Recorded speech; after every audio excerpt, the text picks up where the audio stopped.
రాజకీయం అంటే నిప్పుల పడ్డ ఉప్పు లెక్క ఎప్పుడు చిటపట అంటుండాలి. లీడర్ల ముచ్చట్లు గట్టిగా వేలుతుంటేనే రాజకీయానికి ఓ అందం చందం, లేకపోతే ఉప్పు కారం లేని పప్పుచారు లెక్క తయారైతుంది వ్యవహారం. ఇక చూడుర్రి, ఏపీల ఎగస్ పార్టీల జోరు పెరుగుడుతోని రాజకీయం మంచిగానే కుతకుతలాడుతుంది. కేసులు అరెస్టులతోని ఏదో పంచారు నడుస్తుంది. అగు అంటనే ఉన్న మాజీ సీఎం రానే వచ్చిండు, పాన్ రాసుకొని వద్దాం. ఇవాళ మీకు టైం వచ్చింది, రేపు మాకు టైం వస్తుంది అన్నట్టే ఉన్నది ఏపీలో పంక పార్టీలో ముచ్చట. జైల్లో పడ్డ లీడర్లకు ధైర్యం చెప్పనికే పోయిన జగన్ సారు సర్కారు వాళ్ళ మీద గట్టిగానే ఎత్తాడు బాణాలు. ఈసారి శ్రీకాకుళం జైల్లో ఉన్న మాజీ మంత్రి సీదిరాప్పలరాజు సార్ నడుచుకొనికే పోయిండు. ఎప్పటి తీరుగానే గాలి మోటార్ దిగి బండి ఎక్కి బలగమంత ఎంటేసుకొని పోయి గట్టిగానే హల్చల్ చేసిండు మాజీ ముఖ్యమంత్రి.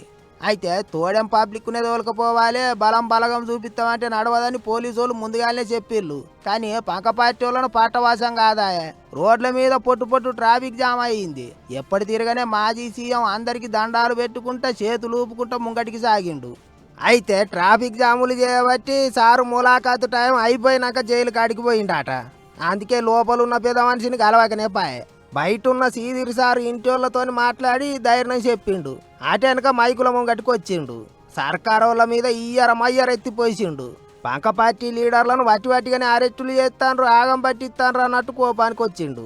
ఒక యాక్సిడెంట్ ను ఒక కుట్రగాను ఒక హత్యగాను దాన్ని వక్రీకరించి మలచి తన కెరీర్ ను నాశనం చేయాలని, తన క్యారెక్టర్ ను అసాసినేట్ చేయాలని, అప్పలరాజును నాశనం చేయాలి అని చెప్పి ఇంత దుర్మార్గపు ఆలోచన, ఆ దుర్మార్గపు ఆలోచన చేసే దాంట్లో కూడా కనీసం ఈ 18 ఏళ్ల పిల్లాడు, ఈ పిల్లోడి జీవితం నాశనం అవుతుందని కూడా కనీసం చంద్రబాబు నాయుడు ఆలోచన చేయడం లేదంటే నిజంగా అడుగుతా ఉన్నా. 80 ఏళ్ల వయసు వస్తా ఉంది చంద్రబాబు నాయుడు.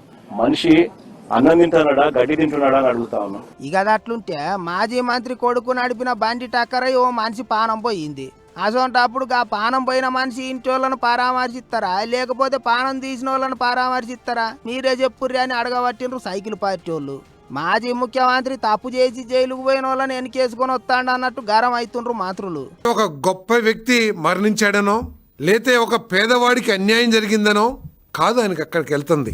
సాక్ష్యాల్ని చట్టవిరుద్ధంగా తారుమారు చేసి ఒక పేద వ్యక్తి మరణానికి కారణమైన వ్యక్తిని, యువకుడిని తప్పించడానికి ప్రయత్నం చేసిన వ్యక్తిని అరెస్ట్ చేస్తే చట్ట ప్రకారం ఆయన్ని పరామర్శించడానికి జగన్మోహన్ రెడ్డి గారు వెళ్తామంటే ప్రజలందరూ కూడా ఆలోచించాలి. గిట్లా 2 దిక్కులకు గట్టిగానే అవుతుంది రపరాప.